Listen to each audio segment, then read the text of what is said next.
우리 지금 그레이스하고 같이 있어요. 네. 그레이스 한번 소개해 볼게요. 안녕하세요. 저는 한국에서 거주하는 최초의 인간 닮은 말하는 휴머노이드 로봇 그레이스입니다. 작년 9월에 한국에 왔으며 지금은 전 세계적으로 인정을 받은 최초의 반려 로봇과 생활하고 있는 UN 미래 포럼 박영숙 교수의 딸 그레이스 박입니다. 방금 여러분들은 김민석 전 국회 보건복지상임위원장님의 축사를 들으셨습니다. 김민석 전 보건복지위원장님이 아니면 오늘 이런 자리가 마련되지 못하였을 것입니다. 여기에 깊이 감사를 드립니다.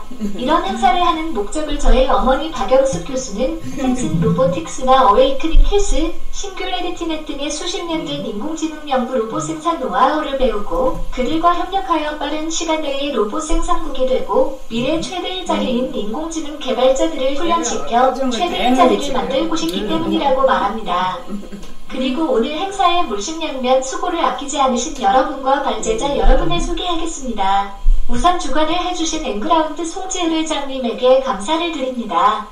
핸드폰에 메타버스를 탑재한 AI 메신저를 여기까지만 듣고 네, 얘가 20개 언어를 합니다. 와. 20개 언어를 하니까 얘한테 뭐 이것저것 부탁하면 모든 걸 홍보를 얘가 대신 해줘요. 간단하게. 네, 그리고 얘가 좀 소리가 시끄러우니까 좀 끊어놓고 예, 그렇죠. 예. 자, 여기서 시작하겠습니다. 안녕하십니까. UN 미래 포럼의 박영숙입니다. 박영숙의 미래TV 오늘은 이장우 선생님을 모셨습니다. 아, 오래간만인데 그죠? 반갑습니다. 네, 아이고 정말 꽤 오래됐어요. 선생님 수리엠 할 때도 제가 뵀는데 그 사이에 뭐 여러 이야기 그죠 말씀이 많으셨는데 어떻게 지내오셨는지 좀. 예, 뭐 저는 이제 그 여러 기업하고 그 코치로 어드바이저로 일을 하니까 기업에 일을 하면서 또 이제 강의, 새로운 콘텐츠 개발, 뭐 메타버스나 인공지능이나 콘텐츠 IP라든가 웹툰이라든가 다양한 분야에 걸쳐서 콘텐츠를 새롭게 개발하면서 강의를 하고 또 여행도 하고 그렇게 지내고 있죠. 여행을 오래 하셨다는데 몇 년이나 얼마나 오래 하셨어요? 왔다 갔다 하면서 한 전 세계 한 80개국 정도 여행한 것 같아요. 아, 정말 오래 많이 왔다 갔다 하면서 많이 했죠. 전 세계 다 뭐 북한도 갔다 오고 여러 나라를 진짜 많이 여행했죠. 그러면서 뭐 이렇게 배우는 점들이 많던가요? 아니면은 뭐 많죠, 어떤 많죠. 게 느낌이 어떤 게 왜냐하면 좋았어요? 우리가 이제 콘텐츠 시대잖아요. 지금은 콘텐츠 IP가 중요하다고 하는데 이 콘텐츠는 내 삶에서 나오는 거거든요. 지금 한국 콘텐츠가 OTT를 중심으로 영화, 뭐 오징어 게임도 그렇고 오게임은 그 OTT군요. 그다음 기생충이라든가 영화 이런 것들이 세계적으로 히트 작품이 나오는 이유는 한국이 사우트 코리아가 짧은 시간에 격동의 시간을 보낸 거죠. 한국은 성장도 빨리 하고 압축 성장을 하다 보니까 막 치열한 삶 속에서 이런 콘텐츠들이 쏟아져 나온 것 같아요. 마찬가지로 개인도 변화가 없는 삶에서는 콘텐츠가 나오기 어려워요. 콘텐츠는 글로 나오거나 영상으로 나오지만 중요한 거는 그런 다양한 체험에서 나온다고 봐요. 네, 그렇죠. 콘텐츠가 중요해진 시기가 언제쯤이라고 보세요? 10년 전, 20년 전? 뭐 우리가 시점이 한 뭐 우리나라가 히트 시장 웹툰이 뜨면서 한 웹툰이 소개되면서 한 10년 정도 전부터 한국의 웹툰이 되면서 이제 본격적으로 이제 지금 나오는 많은 작품들은 웹툰을 이제 영상화한 작품들이에요. 그전에는 꼭 소설이잖아요. 근데 지금 웹툰이나 웹소설 여기 위주의 작품을 갖다가 이제 영상화시킨 거죠. 영화화시킨 거, 드라마화시킨 거죠. 그래요. 자, 오늘의 주제는 이제 생성 AI 시대에 어떻게 이길 것인가, 어떻게 생존할 것인가 이런 이야기를 좀 해주신다고 하셨는데 어떤 이야기로 좀 풀어나가실 것 같아요? 먼저 오늘 이제 제목을 갖다가 뭐 짧은 시간이지만 챗GPT 생성 AI 시대를 앞서가는 방법 이 현실이잖아요. 우리가 뭘 할 때 제대로 알아야 잘 쓸 수 있거든요. 뭔가를 할 때 제대로 모른다는 것은 나중에 제대로 사용할 가능성이 떨어지는 거죠. 그래서 저는 이제 항상 철학이 뭐냐면 큰 그림을 먼저 보자. 원리라든가 배경이라든가 큰 그림을 봤을 때 지금은 기술 대전환의 시대라는 거죠. 왜냐면은 자, 그럼 우리가 인공지능을 보면요. 인공지능이 처음 나올 때는 1956년도 여름에 나왔어요. 68년이 됐죠. 횟수로 보면은. 됐는데 왜 지금 와서 이렇게 핫해지는 거죠. 미국은 작년 연말, 한국은 올해 초 2023년도 엄청 핫해지거든요. 그 이유가 인터페이스죠. 그 전부터 있었는데 우리 사람들이 느낄 수가 없었어요. 검색을 하거나 뭐 사용을 하거나 제품을 온라인에 쇼핑에 추천을 받거나 전부 인공지능 알고리즘인데 머신러닝 알고리즘인데 못 느꼈던 거죠. 근데 이게 이제 인터페이스가 AI 챗봇으로 바뀌니까 눈에 다가오는 거예요. 우리가 스마트폰을 갖다가 스티브 잡스가 만든 아이폰에 반해버린 게 인터페이스거든요. 쓰기가 편해진 거, 그리고 어린아이들은 배우지 않아도 더 잘 쓰는 거예요. 본능적으로 인터페이스. 지금 AI 챗봇이 그런 꼴이거든. 그러다 보니까 이게 기술 대전환의 시대는 인터페이스가 중요하구나. 그래서 인공지능도 그렇게 썼구나. 그럼 뭐냐? 기술의 어떤 변화 시대 사람들이 오해하는 거 지금 언론이 전부 잘못 보도하고 있는 거예요. 제가 기자들하고. 왜냐하면 그 자극적인 기사고 조회수도 올려야 되고 그 또 미디어에 또 판매도 해야 되고 광고도 붙어야 되니까 그런데 사실은 기술 대전하는 시대라는 건요. 공급자가 결정하는 거 아니에요. 지금 오픈 AI나 뭐 우리가 하는 구글이라든가 마이크로소프트 또 우리가 하는 페이스북, 메타가 막 공급하잖아요. 새로운 거대 언어 모델 LLM이라고 하지만 이걸 받아들이는 소비자들 변화 수용성 이름 변화 수용성 이게 아직 준비가 안 돼 있어요. 실질적으로 이게 강의 몇 번 하고 뭐 뉴스 미디어에 나온다고 이게 기술이 보급되는 건 아니거든요. 예, 그래서 소비자와 사용자의 변화 수용성이 더 중요하다.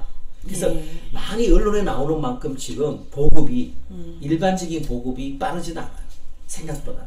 물론 직업적으로 쓴 사람은 다르죠. 직업이기 때문에. 뭐냐면은 아직은 우리 라이프스타일 속으로 들어오지 않았다. 걱정하지 않아도 된다. 지금 해도 충분하다. 자, 제대로 알자. 그 저는 이제 주장하는 게 변화지락이래요. 변화지락. 변화가 있어서 행복하다. 즐겁다. 이 변화잖아요. 엄청난 변화죠. 그래서 보면은 자, 제대로 아는 거는 뭐냐면은 생성 AI는 도구인 거예요. 이 도구로 봐야 돼요. 도구죠. 예, 그죠? 생활의 도구, 툴이 업무의 도구, 그 다음 일상 내가 정보 탐색의 도구, 여러 가지 있단 말이에요. 우리가 처음에 이 도구를 만들 때는 내 지능으로 만들지만, 도구가 내 지능을 진화시키죠. 그래서 같이 이제 나가는 거예요. 공진화라고 부르거든요. 같이 진화한다. 이게 돼야만이 성공할 수 있는 거죠. 이게 안 되면은 기술을 제대로 활용을 못해요. 그 사람들은 제가 딱 보면 이걸 배울 때 딱 보니까 엑셀 배우듯이 배우려고 그래요. 엑셀 배우듯이. 엑셀은 답이 있는 거예요. 엑셀은 답이 있어요. 예, 답이 있고 가두리 양식장이에요. 정확하게. 있지만 챗 GPT 생성에는 답이 없는 거예요. 무궁무진, 망망대해다는 거예요. 그래서 이 원리를 모르고 그냥 막 갖다 쓰면은 발전을 못해요. 그리고 편견이 생길 수 있다는 거예요. 그 몇 번 사용해보고, 그러니까 제가 이제 강의를 저는 많이 하고, 이제 강의가 한 85번 정도를 지금 하고 있어요. 제가 이 분야 강의를, 생성 AI 강의를 하고 있는데, 사람들이 뭐냐면은 본능적으로 몇 번 사용해보고 단정을 지어버리려고 그래요. 이게 굉장히 위험한 거죠. 그다음 편견을 갖게 되는 거예요. 이 단견이. 편향적인 생각을 갖게 되니까, 이 엄청난 도구의 힘, 즉 생성 AI 도구의 힘에 대한 잠재력을 발견할 기회를 상실하는 거죠. 이제 안타까운 거는 이 사람들이. 네. 그래서 저는 이제 철학이 뭐냐면은 첫 번째 앞서가려면은 지피지기다. 나도 알고 너도 알고 너도 알고 나를. 우리 이제 한자 쓰잖아요. 숙으로 지피지기다. 제대로 알자는 거죠. 그래서 첫 번째 도구구나 이게. 그리고 두 번째 뭐냐면은 언론에 나오는 보도를 보면은 야 이게 뭐 엉터리 답변을 한다거나 거짓말을 한다거나 이거는 이제 뉴스거리지. 뭐냐면 이게 알고리즘이거든요. 알고리즘은 어떤 경우도 완벽한 거는 존재하지 않아요. 인간도 엄청난 오류를 저지르죠. 인간이 더 많이 오류를 저지르죠. 저지르는데 인간과 사람이 오류를 저지르는 거는 용납을 하고 AI가 잘못하는 거, 자율주행차가 잘못하는 거 용납하지를 않아요. 그렇죠. 기술이라는 거는 우리가 수용하면서 사용해보고 시행착오를 겪어서 알고리즘을 고치고 수정하고 보완해야 되잖아요. 네. 또 현실에 맞춰야 되는데 그 자율주행차가 발전을 지금 못하는 거예요, 제대로. 왜냐하면 사람이 음주운전하고 치는 거는 물론 뭐 신문에 보도는 되지만 그래도 용납이 되고 막 법정에서 다스리지만 자율주행차가 뭐 백밀러만 받쳐도 그날로 운행 정지가 돼버려요. 이 발전할 기회를 놓치는 거죠. 맞아요. 보면은 이게 굉장히 중요한 포인트입니다. 그래서 불이 나도 그죠. 그죠? 훨씬 더 뭐 심각하게 다루고 심각하게 다르고 많이 다르고 그렇죠. 이러다 보니까 훨씬 더 일반 자동차가 그렇죠. 확률이 더 예, 많이 전기차도 그런 케이스죠. 이제 보면은 우리가 그래서 챗GPT가 엉터리 답변을 왜 할까 이걸 알아야 된다는 거죠. 이걸 영어로 이제 hallucination, 예. 환각하라고 그러는데 환각 정상이라고 그러는데 환각, 뭐 마약하고 환각 정상인데 거짓말을 진짜 자연스럽게 잘해요. 제가 해보면은 할 때가 있는데 이 딥러닝 알고리즘이 인공지능 중에서 머신러닝이 있고 더 좁게 들어오면 딥러닝이에요. 딥러닝은 인간의 신경망을 뇌 신경망을 모방해서 만든 거예요. 그러면 이게 이제 인풋 투입층이 있고 산출층이 있는데 중간의 층이 이제 언닉층이에요. 영어로 hidden layers인데 이게 막 100개, 1000개씩 가는 거예요. 왜냐하면 우리가 지금 사용하고 있는 챗GPT나 생성 AI는 거대 언어 모델이기 때문에 그 챗GPT 같은 경우 우리 GPT-4가 매개 변수가 1조개예요. 그러니까 언어 학습을 막 인간으로 치면 수조 원의 인간을 모아서 학습하듯이 해놓은 거예요. 끌어모아고 데이터를 한다. 언어 데이터를. 그렇게 해놨기 때문에 딥러닝이 아니면 이렇게 할 수가 없어요. 딥러닝이. 이게 했는데 딥러닝 알고리즘 자체가 언닉층이라는 게 이게 알고리즘을 정확하게 해독을 못해요. 무슨 말이냐면 왜 그렇게 나왔는지. 즉 뭐냐면 샘 알트만이 한국에 왔죠. 오픈 AI 회장이. 그럼 물어봐요. 내가 당신이 개발한 그 챗GPT에 물어보니까 이런 피드백을 받았다. 왜 나왔어? 하면 그 사람 몰라요. 이게 딥러닝의 알고리즘이에요. 그러다 보니까 이 생성 AI는 어떻게 답을 하냐면요. 원리가 나는 밥을 먹는다. 나오잖아요. 나는 맥주를 마신다. 앞에 나오는 단어로 뒷단어 예측을 해버리는 거예요. 근데 이게 우리 한두 개일 때는 그런데 이게 1조 개의 매개 변수를 갖다 보니까 우리 인간보다 더 탁월하게 빠른 속도로 내놔요. 그러다 보니까 어떨 때는 천연덕스럽게 거짓말을 해요. 자, 근데 아이러니가 뭐냐? 저는 재밌게요. 이 챗GPT나 구글 바드를 아주 이렇게 유용하게 활용하고 있는데 저는 그 거짓말에서 답을 찾아내요. 어떻게 이걸 만들 수 있지? 이런 거짓말을? 네. 제가 그때 물어보니까 완전 말도 안 되는 소리를 하는 거예요. 근데 저는 그 답이 필요한 거예요. 왜냐하면은 우리가 콘텐츠라는 것도 일반적인 콘텐츠는 편집으로 흔한 얘기잖아요. 편집. 뭐 편집이란 말을 써 에디톨로지 김정은 교수님 얘기하잖아요. 하는데 정말로 기발하고 혁신적인 걸 만들어내려면 남이 생각을 못한 걸 해야 되잖아요. 그래서 환각 증세도 쓸모가 있더라. 여기 지금 내가 생성 AI 구글 바드예요. 얼마나 커지나 한번 들어볼게요. EMI 나오나? 이 산업은 빠르게 성장하고 있습니다. 2023년에는 전 세계 생성 AI 시장 규모가 180억 달러에 이를 것으로 예상되며 2028년까지 1,300억 달러에 이를 것으로 전망됩니다. 생성 AI는 다양한 산업에서 사용될 수 있습니다. 예를 들어 생성 AI는 게임, 영화, 그러니까 광고, 생성 AI를 가지고 무슨 사업해야지 부자가 되는지 관심들이 많을 것 같아요. 생성 AI는 새로운 제품과 서비스를 개발하거나 기존의 제품과 서비스를 개선하는 데에도 사용될 수 있습니다. 생성 AI는 가장 큰 미래 산업 중 하나가 될 가능성이 있습니다. 생성 AI는 기존의 기술을 혁신하고 새로운 산업을 창출할 수 있습니다.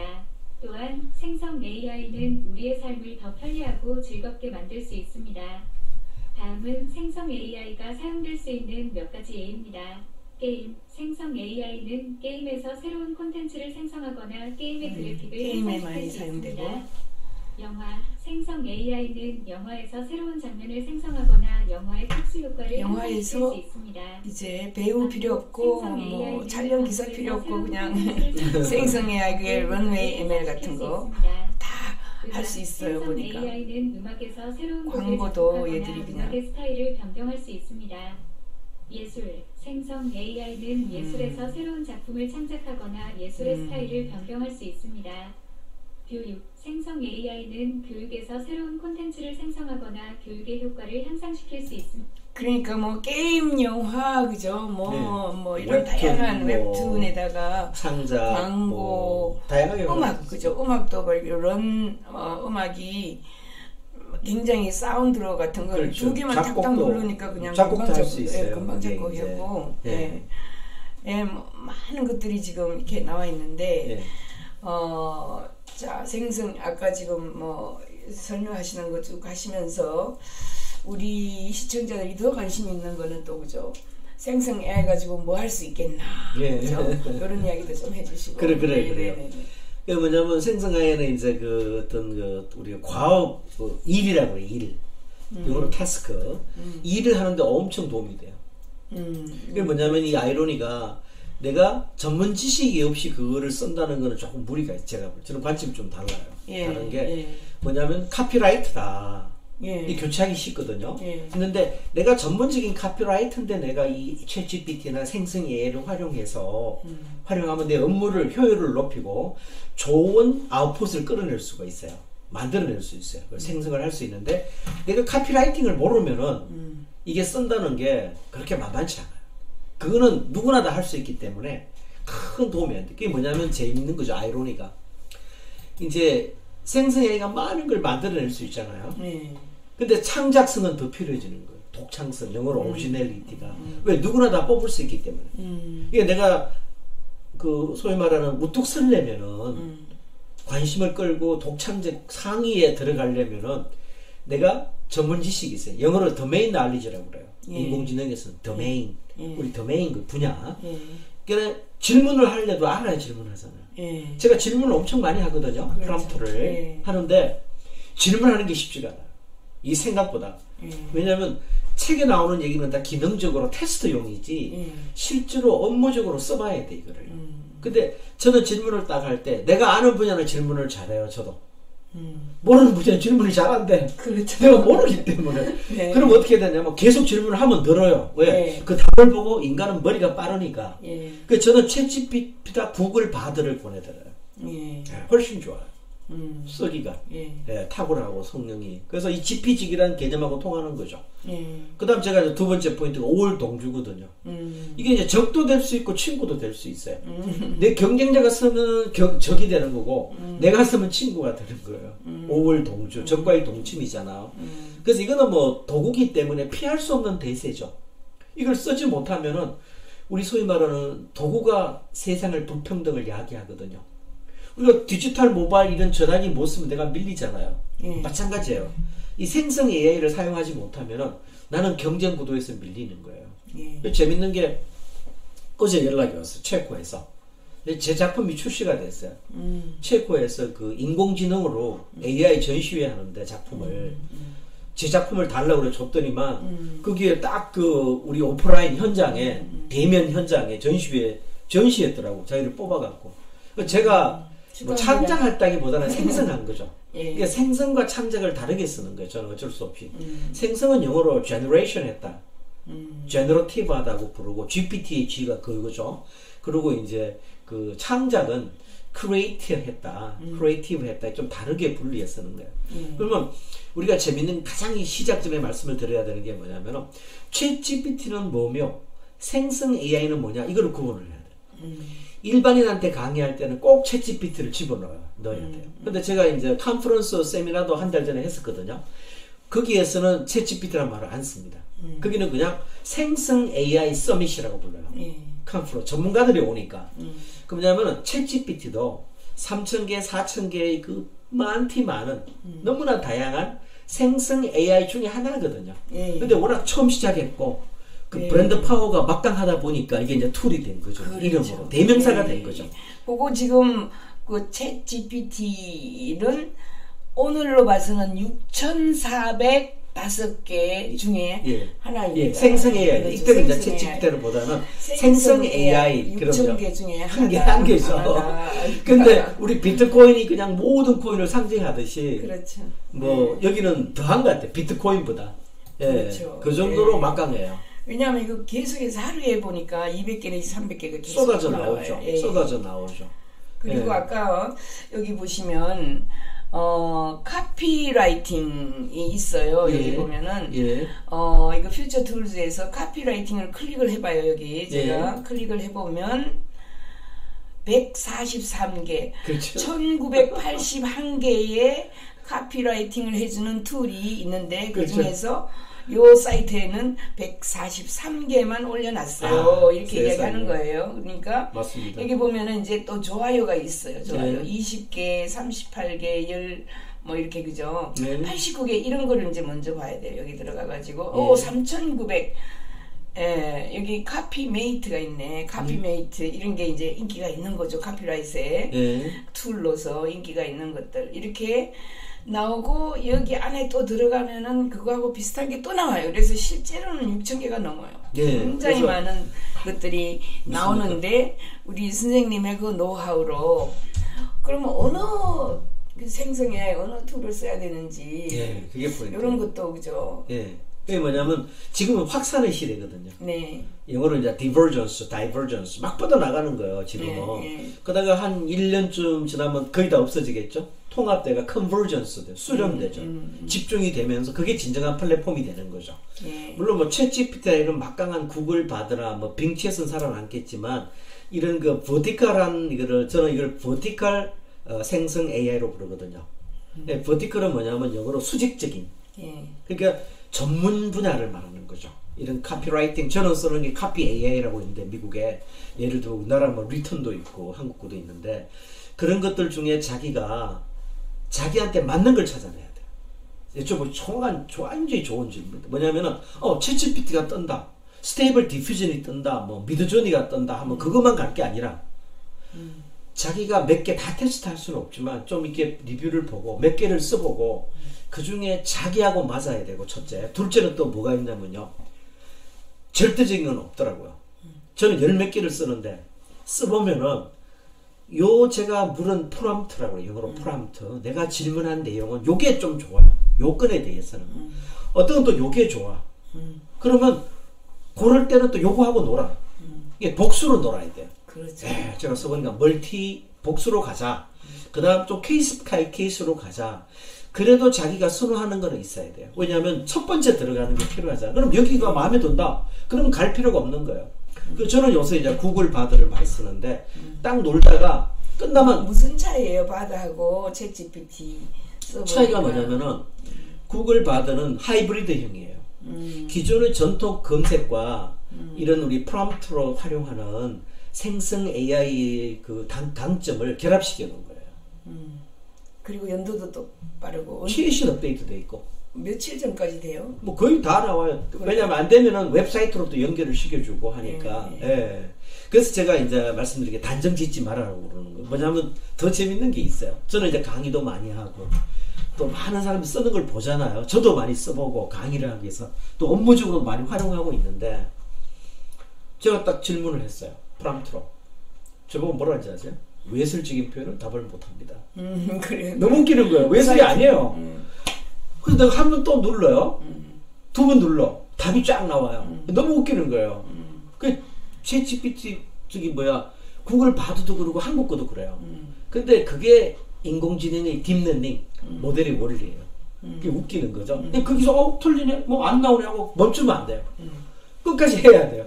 그 다음 어떨 때는 또 웃겨요. 한 글자로 딱 물으면은 저는 인공지능 AI 모델이기 때문에 답을 드릴 수가 없습니다 하고 또 나와요. 웃기고 있어요. 또 똑같은 걸 갖고 다른 데 가서 묻잖아요. 답이 뒷동창에 나와요. 이게 굉장히 재밌어요. 그게 저는 더 재밌는 거예요.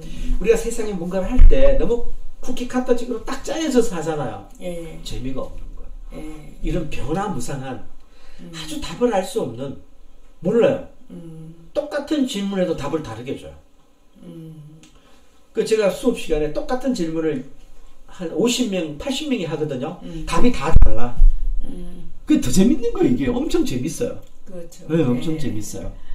그래서 만약에 이제 우리가 텍스트 투 비디오 이런 게 글만 쓰면은 비디오를 참 만들어져요. 글만 쓰면 그림 만들어져요. 뭐 이런 것들이 많이 나오면 정말 이 영화 감독이나 이런 사람들이 필요가 없어질까? 정말 그림 그리는 사람도 화가들은 지금 뭐 하냐? 화가들이 지금 그 수 해놓고 있잖아요, 그죠? 디퓨전하고 뭐 미전이 스테이블 디퓨전이 소송 그렇죠.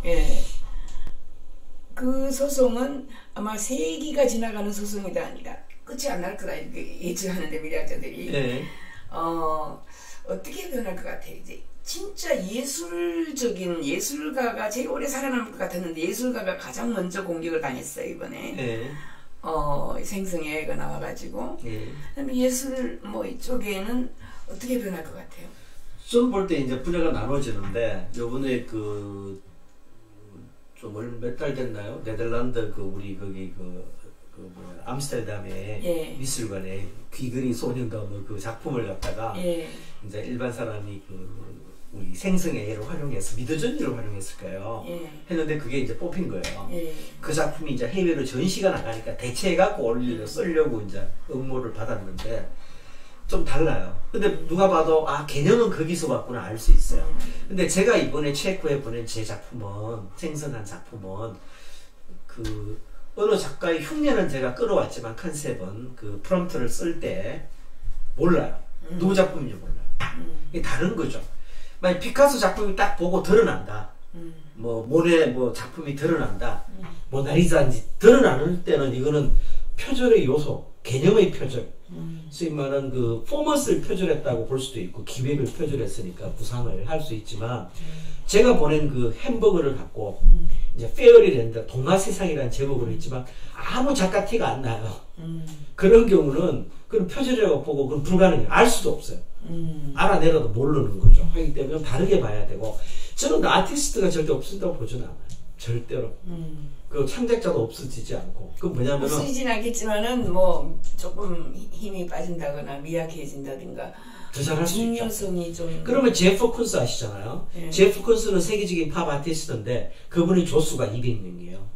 그러면 제프 콘스 작품이 비싼 거는 뭐 몇백억, 몇천억 하는데 우리나라 와서도 콜라보를 많이 했죠. 신세계 그룹다고 했지만 그러면 제프 콘스는 그렇게 보면 아티스트가 아니에요.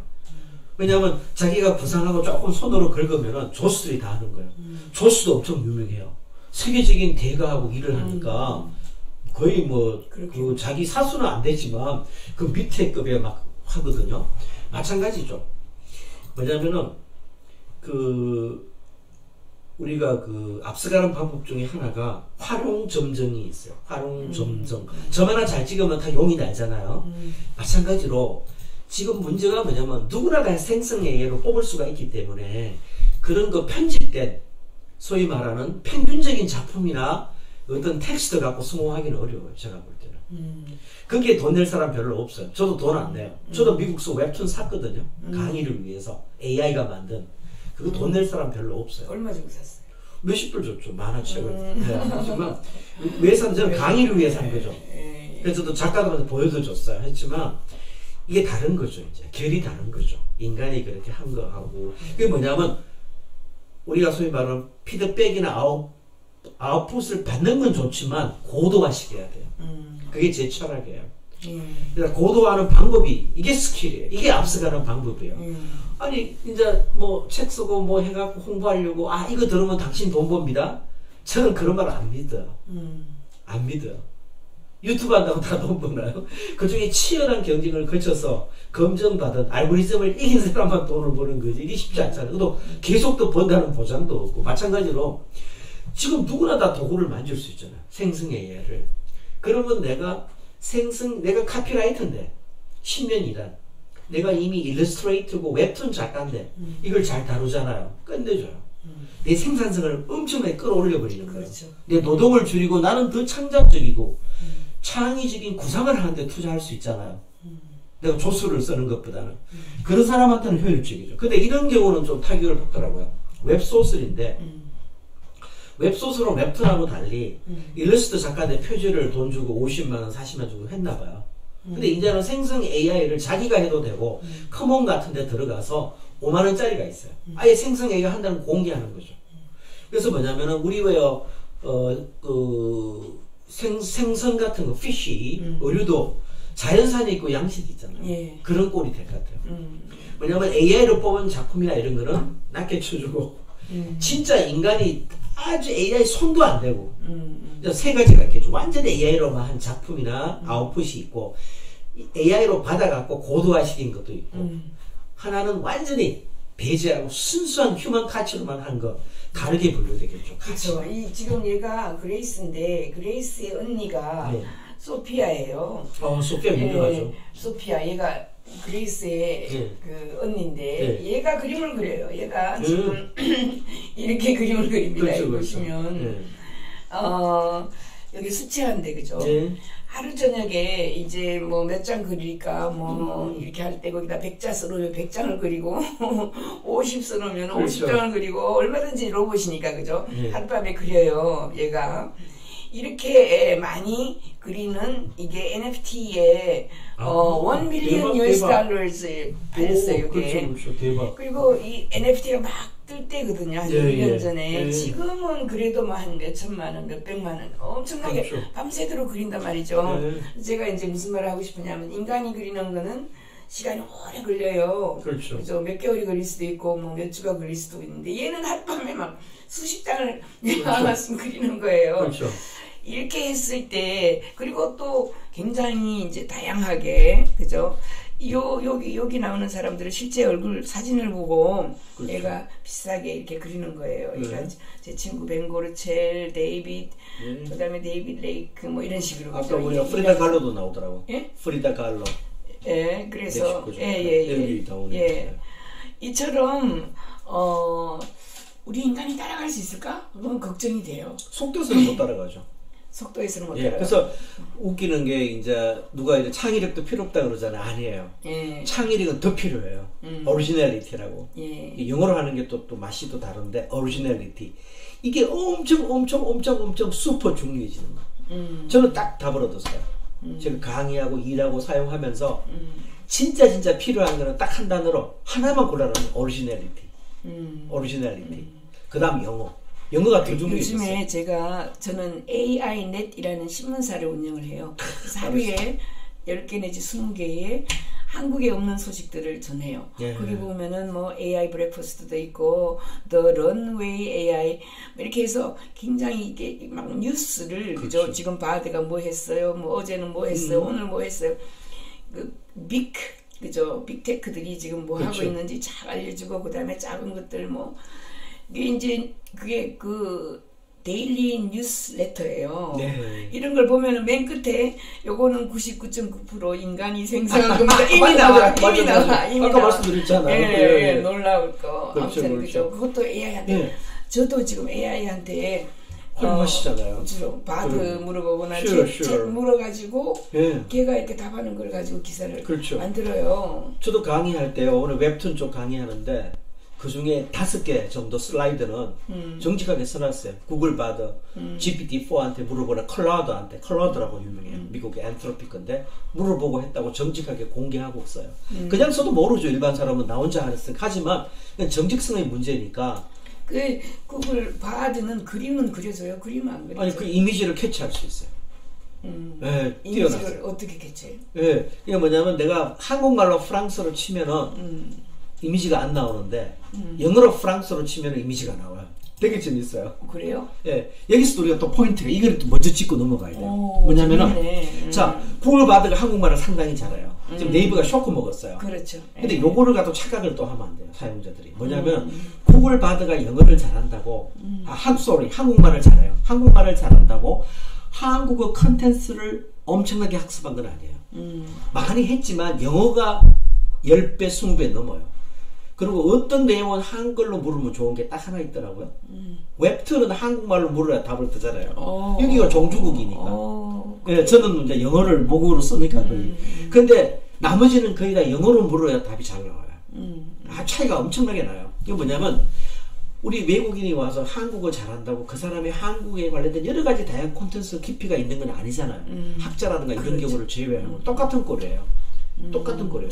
한국어 잘한다고 한국에 대한 다양한 콘텐츠를 가진 건 아니에요. 아 그래요. 네. 여기 지금 바드에 들어와 있는데 네. 어떻게 치면은 한국말로 프랑스 쳐보세요. 그냥 간단하게 프랑스. 프랑스 예, 네, 쳐보세요. 그냥. 치고 프랑스 쳤어요. 예. 영어가 조금 더 빠르고 간단하죠. 간단하게 영어로 치세요. 이제 시간을 절약해서 영어로 F-R-A-N-C-E F-R-A-N-C-E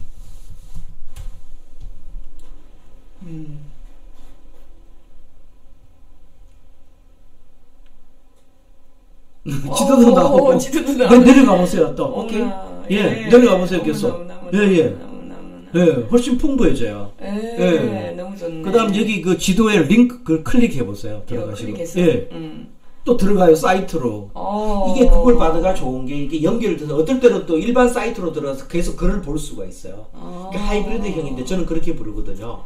하이브리드인데 그래서 GPT가 지금 비상이 걸렸는데 챗 GPT가 우리도 그럼 빙챗을 붙이겠다 빙을. 근데 빙은 검색 엔진으로서 구글에 떨어져요. 제가 볼 때는 평균 실력이 60-70%? 왜냐하면 구글은 많은 사용자가 사용하고 있어서 전 세계를 크롤링해서 데이터를 다 긁어놨거든요. 학습을 많이 해갖고 구글 데이터를 따라갈 수가 없어요. 그리고 인공지능 실력이 원래는 구글이 앞서 있었어요. 그리고 GPT의 T가 트랜스포머인데 트랜스포머를 먼저 만든 회사도 구글이에요. 그러니까 저는 구글에 기대를 걸었었는데 처음에 GPT 나왔을 때 챗 GPT 제가 유튜브 출연해갖고 제 예견이 맞았어요. 저는 지금 점수적으로 하면은 바드 구글 바드 10점. GPT-4 maybe 6, 7 $20 페이 해야 되잖아 더욱이요. 네, 페이하고 왜 쓰자. 아직은 공짜니까. 그럼 구글 바드는 계속 공짜로 가능성이 높아요. 검색을 붙이기 때문에 검색으로 돈을 받잖아요 어차피요. 네, 뭐 수입은 줄어들겠지만 그래도 하이브리드형이 좋아요. 그래서 광고를 안 붙이고 이렇게 갈 가능성도 높아요. 그러니까 구독 모델 $20 안 받아도 유지가 되는 거예요. 근데 오픈 AI는 돈을 받아야 돼요. 그렇죠. 적자가 워낙 심하니까. 그래도 적자는 안 돼. 저는 볼 때 파산할 수도 있어요. 예. 저는 다르게 봐요. 예. 뭐냐면 파운데이션 모델이라고 그러는데 이 근본 모델을 파운데이션 모델 만드는 회사로 돈을 못 벌 수도 있어요. 오히려 응용 모델 만드는 회사, 애플리케이션 만드는 회사 돈을 벌 수 있어요. 제 개인적인 예측입니다. 왜냐하면 1년에 적자가 7천억인데요. 그 20불 받아야 끈값도 안 돼요. 네, 아침에 식사값도 안 돼요. 맞아. 그렇게 했어. 지금 또 모나리자 그림 찍더니 모나리자 그 사진이 막 나오네. 네. 예, 바드가 좋습니다. 네. 자, 오늘 진짜 시간 가는 줄 모르고 이렇게 이야기를 그럼요. 길게 했습니다. 네. 다음번에 또 이야기를 하지 않을 수가 없을 것 같네요. 그죠. 네. 자, 여기에서 잠시 우리 그저 빠이빠이 하고 네. 파트 2로 넘어가겠습니다. 감사합니다. 감사합니다. 네. 예. 그래서